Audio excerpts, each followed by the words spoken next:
तो इस वीडियो में हम कवर करने वाले हैं ग्लाइकोलिसिस इन 1 मिनट। तो सबसे पहले ग्लाइकोलिसिस डेराइव्ड है ग्लाइकोस यानी कि शुगर और लिसिस यानी कि स्प्लिटिंग, जो कि ग्रीक वर्ड्स हैं। ठीक है, इसकी स्कीम किसने दी थी? गुस्ताव एम्डेन, ऑटो मेयरहोफ और जे पार्नस ने। इनका सिस्टम जो था वो बेस्ड था ईएमपी पाथवे पे। ठीक है, और ये ओनली प्रोसेस है रेस्पिरेशन का इन एनारोब्स। ठीक है, ग्लाइकोलिसिस जो होता है साइटोप्लाज्म के अंदर होता है और हर लिविंग ऑर्गेनिज्म के अंदर होता है। इसके अंदर ग्लूकोज का पार्शियल ऑक्सीडेशन होता है to form 2 pyruvic acid. Plant के अंदर जो है ग्लूकोज कैसे मिलता है? वो मिलता है सुक्रोज से या स्टोर्ड कार्बोहाइड्रेट से, जो कि फोटोसिंथेसिस का एंड प्रोडक्ट्स होते हैं।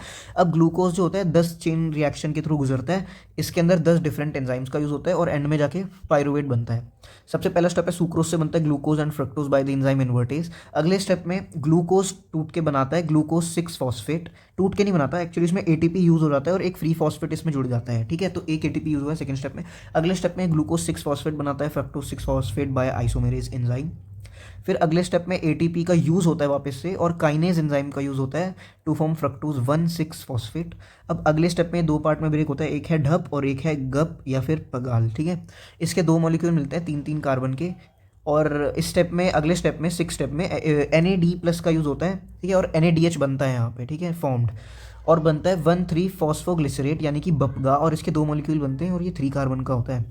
अब इसके अंदर क्या होता है? पगाल से बपगा बनाने के लिए 2 रेडॉक्स इक्वलेंट रिमूव हो जाता है हाइड्रोजन एटम के फॉर्म में और उसको पगाल को ऑक्सीडाइज कर देते हैं बपगा में। अब इस 1,3 इस चीज़ के 2 मॉलिक्यूल, अब इसके अंदर क्या होता है? 2 एटीपी हमें मिलती है और ये कन्वर्ट हो जाता है 7 स्टेप में 3 फॉस्फोग्लिसरिक एसिड यानी कि पगा में। ठीक है, पहले हमने 1,1,3 था तो 1 हटा दिया, 3 बचा। अब अगले स्टेप में 3 हटा देंगे तो 2 PGA मिलेगा हमें। और इस 2 PGA से अगले स्टेप में 9 स्टेप में हमें बनाना है फॉस्फोइनॉल पायरुवेट यानी कि पेप। इसके भी 2 मॉलिक्यूल हैं और ये 3 कार्बन का है ये भी। फिर अगले स्टेप में हमें फिर से 2 एटीपी मिलती है और ये कन्वर्ट होता है पायरुविक एसिड में 2 मॉलिक्यूल्स, और जितनी भी एनर्जी रिलीज होती है एटीपी की फॉर्म में ट्रैप हो जाती है। नेट एटीपी और NADH जो हमें मिलते हैं वो मिलते हैं 2 एटीपी और 2 NADH। Thank you.